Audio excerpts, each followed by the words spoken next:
सौभाग्य की बात है। और आयुर्वेद की प्रैक्टिस करना इतना सरल नहीं है जितना कि मॉडर्न में करते हैं लोग, लेकिन ये बड़ी पुण्य भूमि है। यहाँ पर बड़े बड़े ऋषि तुल्य गुरु अपने अपने शिष्य परंपरा के साथ अभी भी अमर हैं। और वो लोग, आप लोग हिंदी समझते हैं ना? हाँ जी। क्या इंग्लिश ठीक रहेगा? हिंदी ठीक रहेगा। तो यहाँ बहुत बड़े बड़े घराने हैं, बहुत बड़े बड़े ऋषि तुल्य गुरु हैं। तो उस जगह पर कुछ योगदान हमारा करना, मैं श्री कृष्ण खांडिल शर्मा और राष्ट्रीय आयुर्वेद संस्थान जो national institute of Ayurveda Jaipur है, उसमें प्रोफेसर से रिटायर हुआ 2011 में। और उसके बाद में हमारा अपना एक इसी तरह का क्लिनिक है, आरोग्य लक्ष्मी करके। तो उसमें मैं अनवरत पिछले कई वर्षों से हम काम करते हैं, प्रैक्टिस करते हैं, आयुर्वेद की प्रैक्टिस करते हैं। जिस तरह से घराने आपके यहाँ हैं, उसी तरह से हमारे जयपुर में भी कुछ राजवैद्य और कुछ अच्छे प्रतिष्ठित घराने हैं। उसमें एक राजवैद्य घराना है, उसका मैं शिष्य हूँ और उनके ही आशीर्वाद से हम अभी प्रैक्टिस करते हैं। मेरे मित्र हैं बघेल साहब, माधव सिंह जी बघेल, इनके बारे में तो सब लोग जानते होंगे। हम लोग साथ में थे 1980 में, हम साथ में ज्वाइन किया था NIA, लेकिन उसके बाद आप वहाँ जामनगर में IPGTR चले गए और वहाँ प्रोफेसर और लास्ट में 10 वर्ष तक IPGTR के डायरेक्टर रहे और वाइस चांसलर रहे। और उसके बाद में हंगरी में जो हमारा आयुर्वेदा चेयर है उसको आपने सुशोभित किया। और अभी हम दोनों ही लोग एक साथ आरोग्य लक्ष्मी में अपनी सेवाएं दे रहे हैं। ठीक है, तो हमारी प्रैक्टिस के दौरान हमें किन किन चीज़ों को बहुत अच्छे से समझना चाहिए, उस पर हम चर्चा करेंगे। आप लोगों को अनुभव होगा, पता है या नहीं मुझे पता नहीं, कि WHO का एक जॉन हॉपकिंस इंस्टीट्यूट है मैरीलैंड में, वहाँ अमेरिका में। तो उसका एक रिपोर्ट है जो पब्लिश्ड रिपोर्ट है। उस पब्लिश्ड रिपोर्ट के आधार पर आपको आश्चर्य होगा ये बात जान करके कि मेडिकल हैजार्ड्स, जो मेडिकल सिस्टम है, उसकी अयोग्यता से, उसकी अदक्षता से 30% लोग जो है वो पूरी दुनिया में हर साल मारे जाते हैं। मेडिकल एरर्स से मारे जाते हैं, मेडिसिन की गलतियों से मारे जाते हैं। और ये संख्या कैंसर से और हार्ट अटैक से और ओबेसिटी से और डायबिटीज से मरने वालों की संख्या से कहीं अधिक है। मतलब हम अज्ञान से लोगों को मार रहे हैं। और ये बात और भी आश्चर्यजनक है कि उसमें 12 कारण, 12 जो मेडिकल एरर्स हैं वो सेलेक्ट किए गए हैं। उसमें सबसे बड़ा कारण क्या है? रॉन्ग डायग्नोसिस, गलत निदान। देखिए, जिस पद्धति को हम निदान की विशेषज्ञता के लिए जानते हैं और इतना सारा जो मैकेनिकल और लेबोरेटरी डेवलपमेंट हो चुका है और पूरा का पूरा मेडिकल साइंस के साथ में दूसरे जो एलाइड साइंसेज हैं वो लगे हुए हैं, और इतना विकास हुआ है कि अब हम एटॉमिक लेवल पर डायग्नोसिस करते हैं, सेलुलर लेवल पर डायग्नोसिस करते हैं। उसके बावजूद भी रॉन्ग डायग्नोसिस से मरने वाले 29% लोगों में 12% लोग हैं। समझ रहे ना आप? तो ये कितनी बड़ी विडंबना है कि जिस साइंस को हम विकसित और समुन्नत मानते हैं, कम से कम निदान के मामले में, वो साइंस जो है वो निदान में हमसे बहुत पीछे है। मैं आपको ये बताना चाहता हूँ कि हम लोग जर्मनी, अमेरिका, ऑस्ट्रेलिया में कई बार होते हैं, तो वहाँ पर लोग हमें निदान के लिए पूछते हैं, आयुर्वेद की निदान क्या है, ये इसके लिए। अब वो लोगों का निदान इतना अधूरा निदान है, पूर्ण निदान है। और ये आपको सोच करके खुशी होनी चाहिए कि आयुर्वेद का निदान किस तरह से संपूर्ण है, समझे ना। तो आयुर्वेद के निदान की संपूर्णता क्या है कि आयुर्वेद जो है वो इमीडिएट निदान या जो सन्निकृष्टतम कारण है उसकी बजाय उसका जो सोर्स निदान या आदि स्रोत है निदान का, वहां तक की परंपरा को जानता है। पहला अध्याय चरक में आपने पढ़ा होगा, कालार्थक कर्मणाम योगो हीन मिथ्याति मात्र का द्वयाश्रयाणाम, शारीर मानस दोनों प्रकार की व्याधियों का सबसे प्रमुख कारण, सबसे आदि कारण असात्मेंद्रिय संयोग और प्रज्ञापराध परिणाम है। ये बात हम सैद्धांतिक रूप से सुनते हैं तो ज़्यादा समझ में नहीं आती है। और क्यों समझ में नहीं आती है कि हम जब ज्वर, रक्तपित्त, गुल्म इत्यादि को पढ़ते हैं तो वहाँ असात्मेंद्रिय संयोग, प्रज्ञापराध परिणाम आदि का उल्लेख ही नहीं है ना, क्योंकि वो सन्निकृष्ट कारण नहीं है, रोग के प्रत्यक्ष कारण नहीं है, रोग के इतने दूरस्थ कारण हैं कि रोगी होने की जो प्रक्रिया है वो आज प्रारंभ नहीं हुई है, वो वर्षों से चल रही है। और अब वो रोगी इस स्थिति में आ गया है कि अब थोड़ा भी हेतु सेवन करेगा तो रुग्ण हो जाएगा, समझे ना। तो असात्मेंद्रिय संयोग का सीधा अर्थ क्या है कि अब इतने वर्षों के बाद उनको समझ में आया कि इतने सारे विषय, इतने सारे इंद्रिय विषय संसार में हैं कि वे विषय जो है वो हमारे इस पूरे बायोलॉजी को, इस पूरे जैव संरचना को एक स्थायी रूप से विकृत करते हैं। बहुत धीरे करते हैं लेकिन करते हैं। हमारा जो केमिकल स्ट्रक्चर है, हमारा जो फिजिकल स्ट्रक्चर है, उसमें उनके कुछ परमानेंट इम्प्रिंट्स होते हैं। और ये इंद्रियां, एक नीति शास्त्र का एक श्लोक है, कुरंग मातंग पतंग भृंगा मीना हता पंचभिरेव पंच एक प्रमादी सकथन न हन्यते ये सेवते पंचभिरेव पंच। कुरंग का मतलब हरिण। वो क्या है कि श्रवणेन्द्रिय की इतनी उसमें अति संवेदनशीलता होती है कि पत्ता भी हिलता है तो उसके कान खड़े हो जाते हैं, है ना। और वो इसी तरह से श्रवणेन्द्रिय की अति संवेदनशीलता से मारा जाता है, वो घास भी नहीं चल पाता। मातंग कहते हैं हाथी को, है ना। इतना विशाल और बलशाली जीव है, उसकी स्पर्शनेन्द्रिय की संवेदनशीलता इतनी अधिक होती है कि एक लकड़ी का छोटा सा अंकुश, ब्लंट अंकुश, है ना, उसको क्या है कि उसके सिर पे लगा दिया जाए तो वो बेचारा आज्ञा पालन करने लगता है, ठीक है ना। पतंगा कहते हैं ये जो फ्लाइंग जो बर्ड्स होते हैं ना, इंसेक्ट्स, है ना, तो वो उनकी दर्शनेन्द्रिय की संवेदनशीलता ऐसी है कि जहाँ आग जलती है वहाँ आकर के गिरते हैं, ठीक है ना। और भृंग कहते हैं भ्रमर को, और भ्रमर की रसनेन्द्रिय की यह संवेदनशीलता उसको चूसने में लग जाता है तो वो रात भर दिन भर का ध्यान ही भूल जाता है, इतनी संवेदनशीलता होती है। और मीन कहते हैं मछली को, मत्स्य को। वो आटे में एक छोटा सा आटा कांटे में गिराया तो वो उसको सूंघ करके दूर से आती है और उसमें फंस जाती है, जानते हैं ना। तो ये शास्त्र कहता है कि एक प्रमादी स कथन न हन्यते ये सेवते पंचभिरेव पंच। एक ऐसा प्रमादी मनुष्य है जिसकी पांचों ही इंद्रियां समान रूप से अति संवेदनशील है, वो कैसे बच जाएगा। ये तो एक एक इंद्रिय की संवेदनशीलता से मारे जाते हैं, तो वो कैसे बचेगा। तो हमारी स्थिति वो है बंधु, ठीक है ना।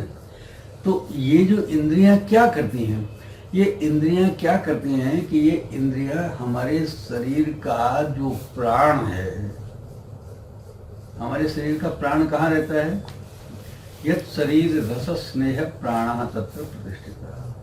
शरीर का जो प्राण है वो धातुओं के सारभूत स्नेह में रहता है है ना। ये चरक का 30वें अध्याय में, सूत्र स्थान के 30वें अध्याय में ये बात बताई है। यह शरीर रस स्नेह प्राणा तत्र प्रतिष्ठिता। प्राण की सीट क्या है? कि शरीर की धातुओं का जो श्रेष्ठतम अंश है, सारभूत अंश है, स्निग्ध अंश है, उसमें रहता है। और ये इंद्रियां उसका शोषण करती हैं, इंद्रियां उसको कंज्यूम करती हैं, इंद्रियां उसको ओवर कंज्यूम करती हैं, और इंद्रियां उसको समय से पहले सुखा देती हैं। इसलिए वो पूर्ण आयु नहीं भोग पाता है। इसीलिए एक इंद्रिय को आयु का घटक माना है। शरीर इंद्रिय सत्वात्म संयोगो धारी जीवित, ठीक है ना। इंद्रिय आयु का घटक ही इसलिए है कि इंद्रियों का सामर्थ्य आयु को बढ़ाने और घटाने में सब सर्वाधिक है, शरीर से ज्यादा। हम खाते कितना है? 100-200 ग्राम, 400 ग्राम, 500 ग्राम। पीते कितना है? 3-4 लीटर। सांस कितना लेते हैं? 17-18 बार। लेकिन इंद्रियों का भोग कितना करते हैं? अनलिमिटेड। हमें तो बहुत सारे दृश्य, श्रव्य और गंध और वर्ण, बहुत सब कुछ चाहिए, और दिन रात उसका सेवन करते हैं। तो इतना अधिक सेवन करने के लिए हमारे शरीर में इतना स्नेह भी तो होना चाहिए। उस स्नेह का आचूषण करती है वो इंद्रियां। जब स्नेह का आचूषण करती हैं तो वो स्नेह समय से पूर्व समाप्त हो जाता है। वो जिसको हम ओज कहते हैं, जिसको पर ओज कहते हैं, जो हमारे शरीर की अंतिम वाइटल एसेंस है, जो हमारे प्राण का सारभूत तत्व है, उसको समाप्त करते हैं। इसलिए सारे योग शास्त्र जितने भी हमारे ज्ञान विज्ञान हैं वो इंद्रिय विजय है, इंद्रियोपक्रमणीय अध्याय कि इंद्रियों का उपक्रमण कीजिए, नहीं तो ये इंद्रियां आपको मार देंगे। और इसीलिए 12 अध्याय लिखे हैं इंद्रिय स्थान में, है ना। परिमर्शन इंद्रिय, वर्णस्वरीय इंद्रिय, पुष्पित इंद्रिय, है ना। देखा है ना आपने, अणु ज्योति है। तो ये 12 स्थान इसलिए लिखे हैं कि उसकी आयु कितनी शेष है, इस इंद्रियों ने उसको कितना मार दिया है। इंद्रियां क्या है? एक एक्सटेंडेड ब्रेन है। इंद्रियां क्या है कि ये जो मस्तिष्क है ना, ये बाहर पड़ा हुआ मस्तिष्क है, ओपन एक्सपोज्ड मस्तिष्क है। और इंद्रियां जो है उस पर आघात, जो हमारे दर्शन से, स्पर्शन से उस पर आघात निरंतर होता रहता है। ब्रेन तो बड़ा प्रोटेक्टेड है, लेकिन इंद्रियां जो है वो एक्सपोज्ड है ना। और एक्सपोज्ड इंद्रियां बहुत जल्दी इस प्रकृति की विक्टिम हो जाती है, और बहुत जल्दी क्या है कि वो उस ब्रेन को, उस सोचने समझने की क्षमता को, उस बुद्धि को, स्मृति को और धृति को, इंद्रियों के बाद में ततः परम बुद्धि प्रवर्तते हैं।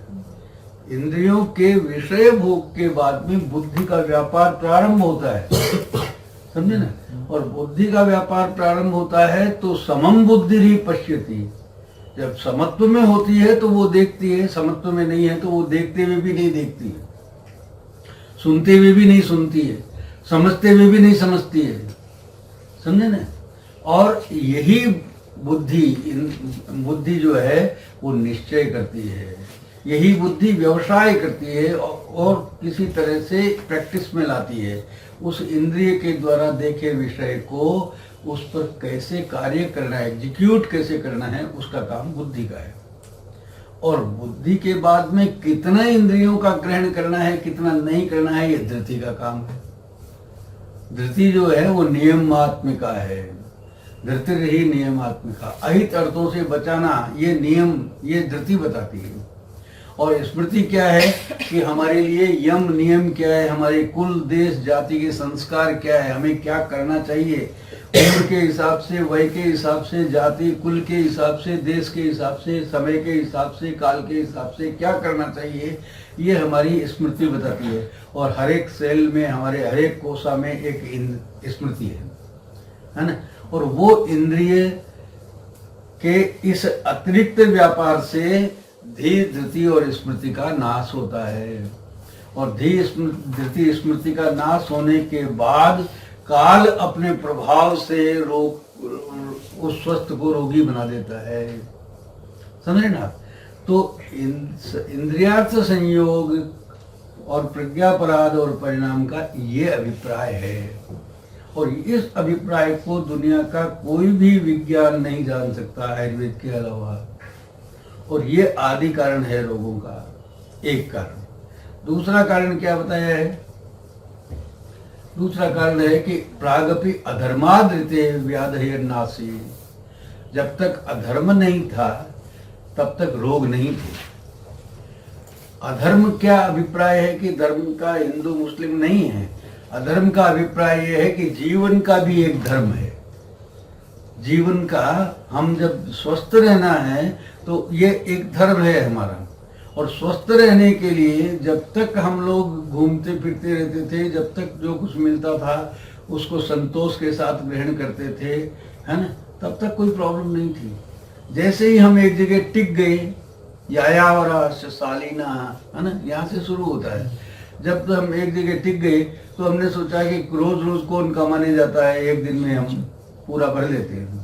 संचय हुआ, परिग्रह हुआ, लोभ हुआ, और एक दिन से कैसे काम चलेगा, कुछ पीढ़ियों का संचय कर लेते हैं। कुछ पीढ़ियों का क्या होगा, 10-15 पीढ़ियों का कर लेते हैं, बच्चों का पता नहीं क्या करेंगे क्या नहीं करेंगे, ठीक है ना। तो इस तरह से क्या है कि लोभ हुआ, अभिद्रोह हुआ, और लोभ में ऐसा होता है कि भाई वो नहीं ले ले, इसलिए उसको क्या है कि रास्ते से हटाना है, और उसके लिए झूठ सच जो भी करना है वो करना है। ये चरक लिखता है ये बात जनपदोध्वंस में, है ना, अभिद्रोहात् अनृतवचनम, है ना।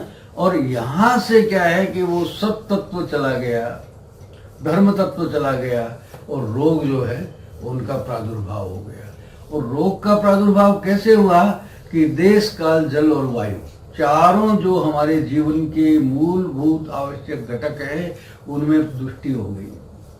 समझे ना। देखिए आप, कैसा जल है कि हम क्या है कि उस जल को पीने का विश्वास नहीं है, मैं उसमें घर में एक आरओ और लगाते हैं, और आरओ लगाते हैं तो उसमें भी फिर और कई उपद्रव कर लेते हैं। उसको क्या उसका मेंटेनेंस करना है, कैसे नहीं करना है, वो भी नहीं।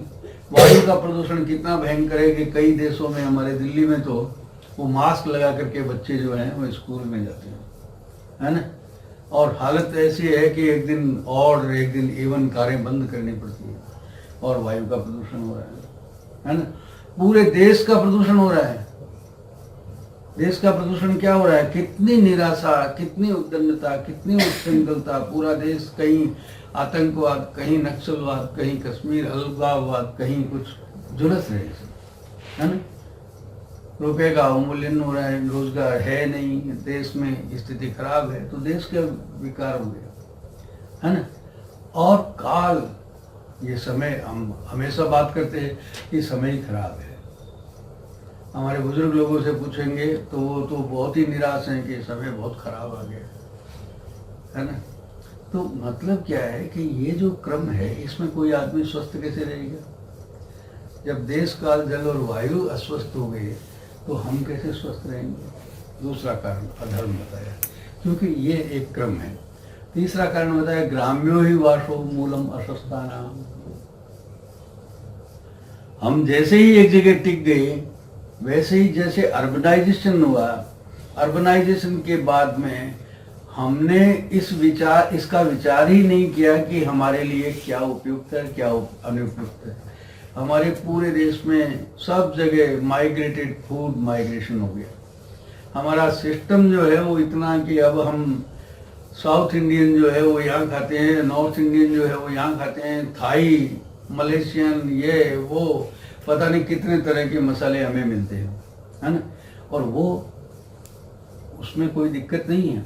दिक्कत इसमें है कि हमारे पास में जो अग्नि है, हमारे पास में जो आहार पाचन की व्यवस्था है, उसमें वो तत्व आइडेंटिफाई नहीं होता है।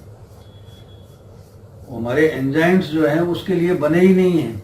हमारे पास में जो जेनेटिक प्रीडिस्पोजिशन है, हमारे पास में जिस तरह की एक जैव संरचना है, उसमें उस आहार के पाचन के लिए उपयुक्त एंजाइम्स नहीं है। इसलिए जब तक वो नहीं पचता है तब तक वो आम बना रहता है, जब तक वो आइडेंटिफाई होता है तब तक वो आम बना रहता है, और आम बना रहता है तो रोगा सर्वे मन देख लो, है ना। और सब आम प्रदूषित रोग है, समझे ना। उसका कारण ये हुआ कि ग्राम्यवास, है ना, हमने क्या है कि अपने आप को शिथिल कर दिया, जो जितना एक्टिव था वो शिथिल हो गया। ये मूल कारण है, ठीक है ना। इसके अलावा एक और बड़ा कारण है जो चरक सारे स्थान में कहते हैं कि मोहेच्छा द्वेष कर्म मूला प्रवृत्ति, और प्रवृत्तिर दुखागमः निवृत्तिर ही सुखागमः। सुख का हेतु निवृत्ति है, दुख का हेतु प्रवृत्ति है। प्रवृत्ति क्या है, कैसे दुख का कृति है कि देखिए हमारे पास 3 गुण हैं, सत्व रज और तम। सत्व जो है वो प्रकाश को विद्धि एनलाइटन करता है, हमें ज्ञान देता है, नॉलेज देता है। रज जो है वो हमें क्रियाशील बनाता है, और तम जो है वो निष्क्रिय बनाता है, ठीक है ना। लेकिन जब भगवान श्री कृष्ण, कल आपने जन्माष्टमी मनाई ना, भगवान श्री कृष्ण क्या कहते हैं कि रजस सत्वम तमश्चैव तमस सत्वम रजस तथा रजस तमश्चाभिभूय सत्वम भवति भारत। रज और तम का अभिभव, उसका पराभव करेंगे तो सत्व का उदय हो जाएगा। लेकिन हम तो रजस और तमस में ही लगे रहते हैं। तो बिना सत्व के रज और तम जब संयुक्त होते हैं तो रज क्रियाशील है, तो वहां अज्ञानवत मूढ़ क्रियाएं होती है, मूढ़ इच्छाएं होती है, स्टूपिड विशेष, है ना।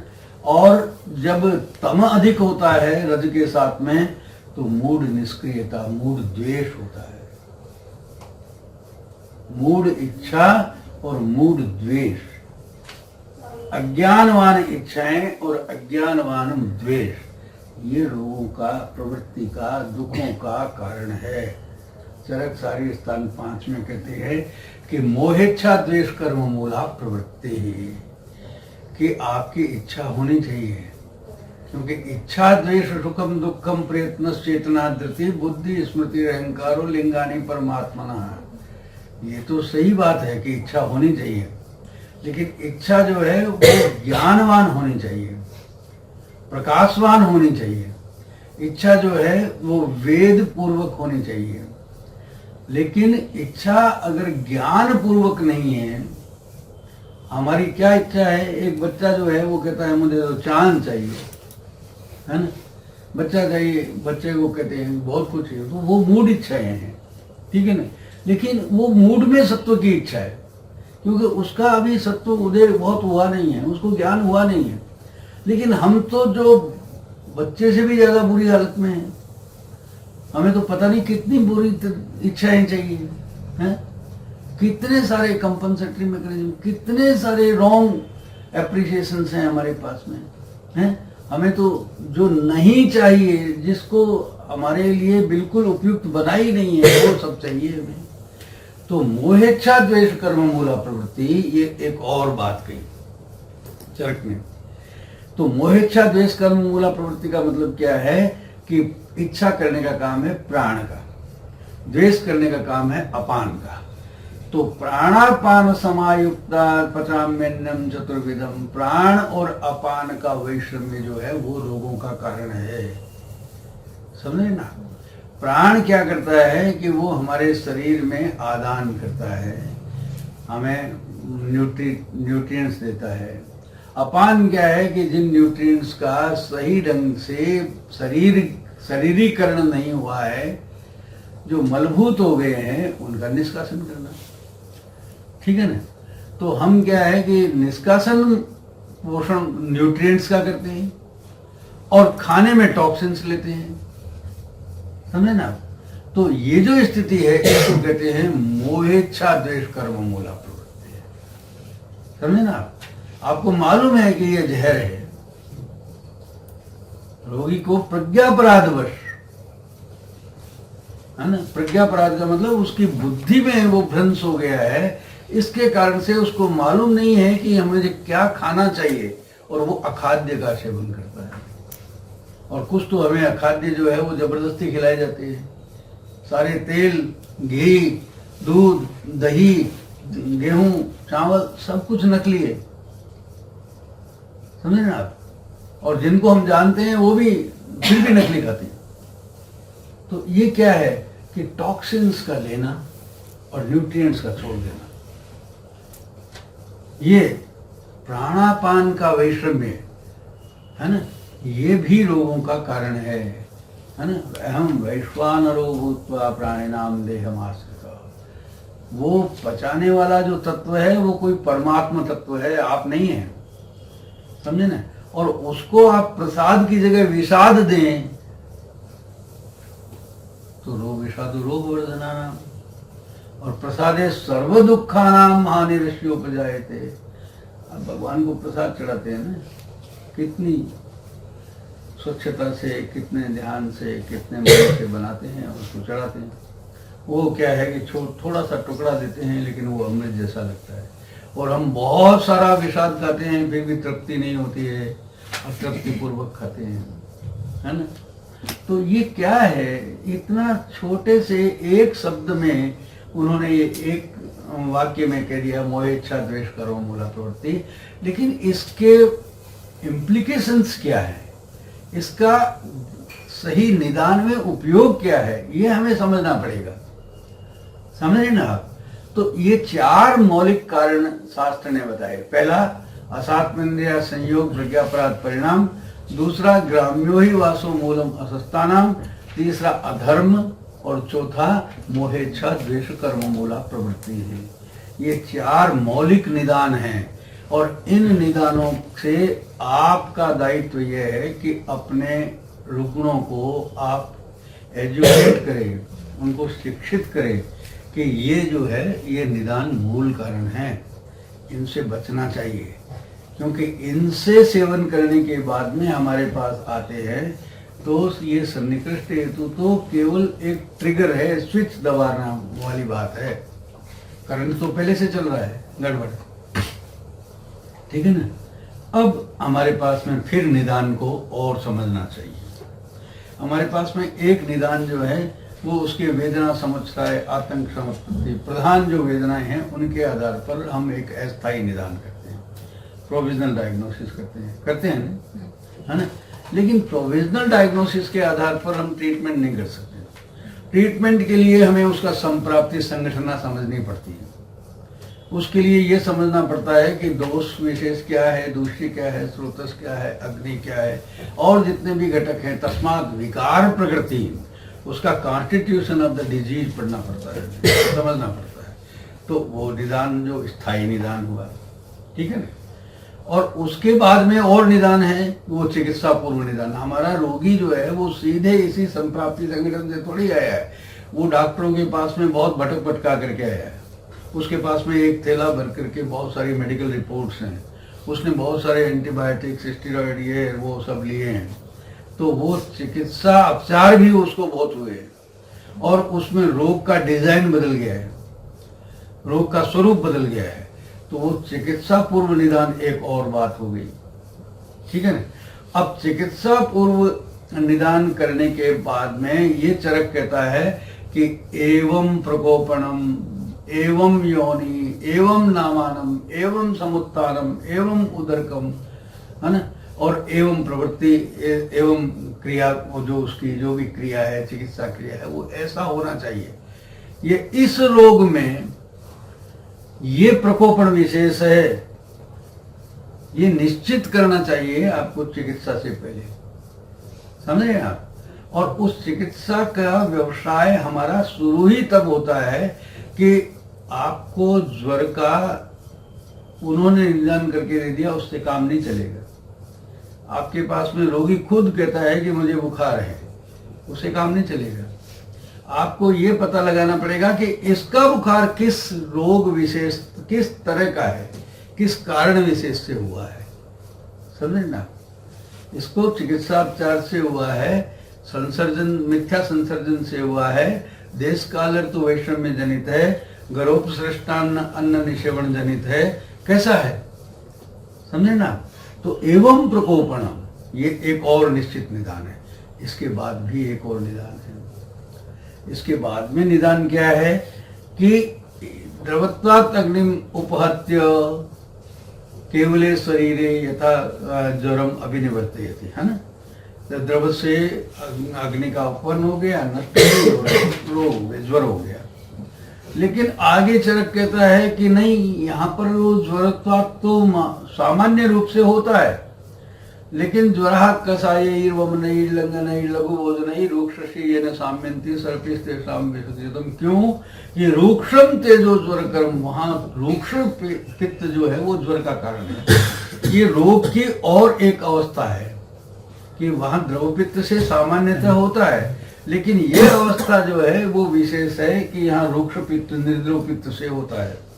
इसलिए ऐसा कभी रूक्षबद्ध पुरुषाय प्रदद्याद अनुवासनम, कहाँ निरामम पैसा जाए, कहाँ पर दूध ही देना चाहिए, कहाँ पर यवागु देना चाहिए, कहाँ पर यूस देना चाहिए, किसको यवागु नहीं देना चाहिए, है ना, किसको जो है वो निरोग नहीं देना चाहिए, किसको अनुवासन नहीं देना चाहिए, किसको देना चाहिए और कब देना चाहिए, किस मात्रा में देना चाहिए, किस संस्कार में देना चाहिए।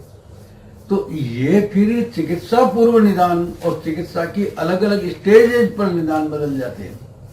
तो इतना बारीकी से आप निदान की पूरी श्रृंखला को जानेंगे, है ना, आदि कारण से लेकर के और बिल्कुल सन्निकृष्टतम कारण तक जानेंगे, तब चिकित्सा में सफलता असंदिग्ध है। नहीं तो हम उन रॉन्ग डायग्नोसिस की कड़ी में अपना भी कुछ योगदान कर देंगे और लोग मरते जाएंगे, समझे ना। और आयुर्वेद के निदान जिसको हम बड़ा हेय और अनुपादेय मानते हैं, उसकी आपने समझ लिया क्या, उसकी विशेषता क्या है? पूरी दुनिया को चमत्कृत कर देने वाला कंसेप्ट है हमारे पास में, समझे ना। आधी दुनिया में हम भी देखते हैं, आप भी देखते हैं, आधी दुनिया में किसी रोग के कारण तक पहुंचना संभव नहीं है। चिकित्सा तो बहुत सारी उपलब्ध है, लेकिन रोग के कारण तक पहुंचना संभव नहीं है। और हमारे पास में है वो रास्ता, है ना। बिना संदर्भ के, बिना सिद्धांत के जब केवल चिकित्सा ही करनी है तो वो दूर तक नहीं जाती है। आप देख रहे हैं कि मॉडर्न मेडिसिन में इतने खर्चे के बाद में तो एक कोई मेडिसिन का आविष्कार होता है और 2-3 साल में खुद ही कह देते हैं कि ये मेडिसिन जो है आउट ऑफ काम की नहीं है। क्यों? कि हम निदान ही नहीं कर पा रहे हैं। हाँ? तो ये जो परिस्थितियां है, मेरा कहने का अभिप्राय इतना है कि आप शास्त्र पर गंभीर चिंतन कीजिए, अज्ञान पूर्वक अविश्वास मत कीजिए, है ना। और गंभीर चिंतन करने के बाद में ये शास्त्र तो वो शास्त्र है कि इसका एक शब्द भी निष्फल नहीं है, एक शब्द भी व्यर्थ नहीं है।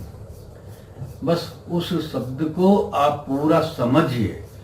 आपकी समझ में नहीं है इसका मतलब व्यर्थ है, ऐसा नहीं है, समझे ना। तो इसको पूरा समझिए और समझने के बाद में इसका उपयोग कीजिए।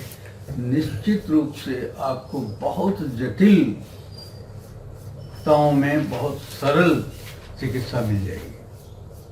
आप केवल आम पाचन की चिकित्सा से पूरे ऑटो इम्यून डिसऑर्डर्स को ठीक कर सकते हैं, लेकिन आपके पास में उसकी श्रृंखला का ज्ञान होना चाहिए, कॉन्सिक्वेंसेस का ज्ञान होना चाहिए, उसकी निरंतरता किस कारण से है उसका ज्ञान होना चाहिए। और ये चिकित्सा में तो हमारे पास में इतने सारे विकल्प हैं कि एक अनुलोमन के लिए, भेदन के लिए, संसन के लिए ये विरेचन, वो विरेचन, और हजारों तरह की विरेचन औषधियाँ हैं। बहुत सारे उपाय हैं हमारे पास में, लेकिन सिलेक्शन करने से पहले निदान तो करना पड़ेगा ना। दोषोषक निरूपण के लिए आपको कारण तो जानने पड़ेंगे ताकि कोई परेशानी नहीं है। ये मेरा निश्चित मत है।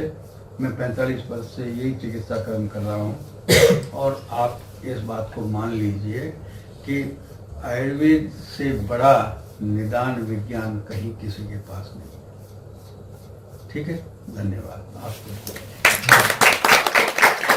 केस बताने वाले थे ना, एक केस बताने वाले। एक बच्चा है 26 साल का, auto immune disorders, multiple auto immune disorders, कितने तरह के डिसऑर्डर्स हैं उसके पास में कि जितना आप सोच नहीं सकते इतने सारे डिसऑर्डर्स हैं उसके पास में। उसका सबसे बड़ा और 10 साल से 10 साल से ज्वर ठीक नहीं हुआ उसका, देखिए। और 10 साल पहले 2009 में उसको, जब वो बच्चा क्या है कि मेडिकल डॉक्टर है, MD डॉक्टर है, और उसका जब मेडिकल में एंट्रेंस के लिए वो कोई कोचिंग ले रहा था तब उसको ज्वर हुआ। 20 दिन तक उसका हाई ग्रेड फीवर कभी ठीक नहीं हुआ, और जो भी औषध दिया उसके बाद में उसका दूसरा उपयोग ये हुआ कि उसको ब्लास्टिंग डायरिया हो गया। 15, 20, 25 दस्त जो है वो दिन भर में होते थे। फिर उपाय दस्त का किया तो उसके विस्फोट हो गए, प्लेक्स हो गए, सोरियाटिक प्लेक्स हो गए, और उसके बाद में उसका इलाज किया तो अब उसकी क्या है कि नींद उड़ गई, NREM पैरासोमनिया हो गया।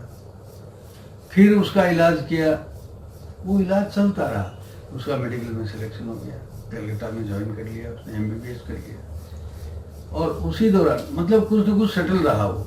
लेकिन भयानक एक के बाद में एक, उसके बाद में जब वो कहीं डायग्नोसिस नहीं हुआ तो all India institute of medical sciences में दिल्ली में गया, और अल्टीमेटली उसने दुनिया भर के इन्वेस्टिगेशन करवाए।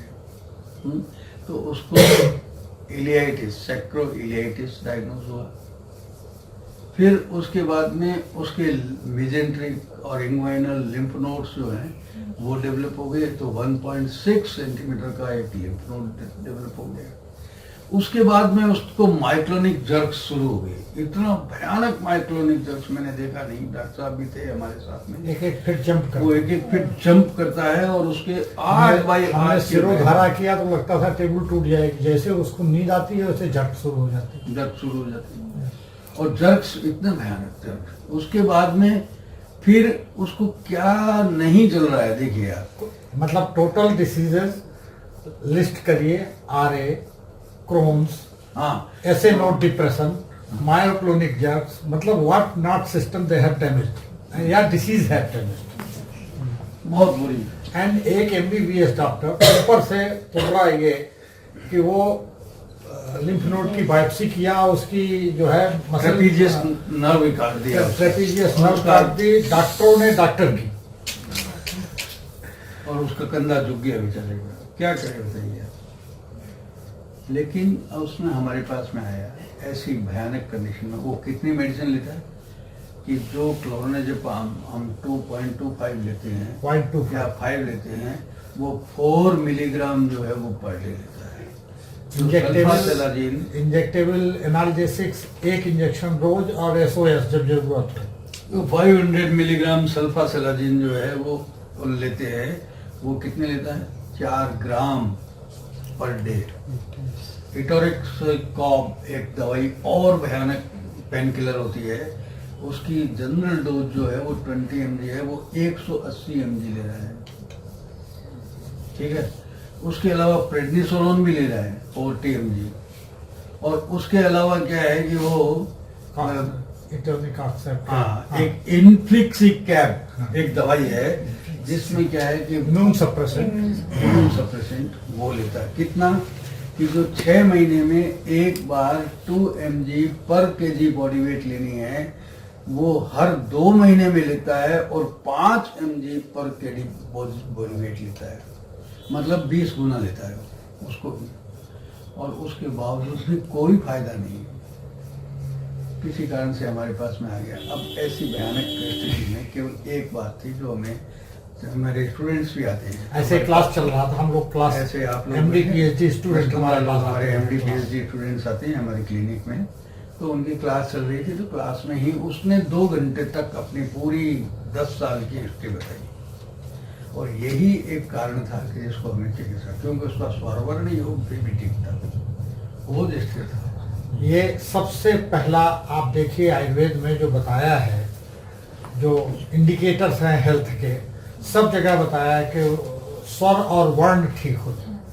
और उस पेशेंट में सब कुछ होते हुए, इतनी बीमारी होते हुए, स्वर, he was speaking in a very loud voice, और उसको कॉन्फिडेंस नहीं, मरीज जो 10 साल से पीड़ित हो और वो रोने लगता है कि राम मर गया ये, पर स्वर और वर्ण उसका था। हम लोगों ने पहले दिन एक बात कही कि इसकी बीमारी चाहे जो हो, तो ये पेशेंट में स्वर वर्ण है, उत्तम सत्व का व्यक्ति है और ये जो है ठीक हो।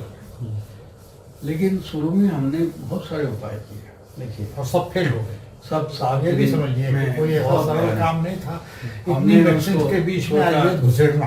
कि उसको क्या है कि जन्म से स्नान सेवन करें, उसका क्या है कि बस्ती दे, उसके बाद में उसका अध्ययन करें, शिरोधारा करें, फिर उसके बाद में रामबाण रस दें, कुटज रसक क्रिया दें, सब के इतना भयंकर कि कुटज देने के बाद में उसके दस्त और तेज हो गए।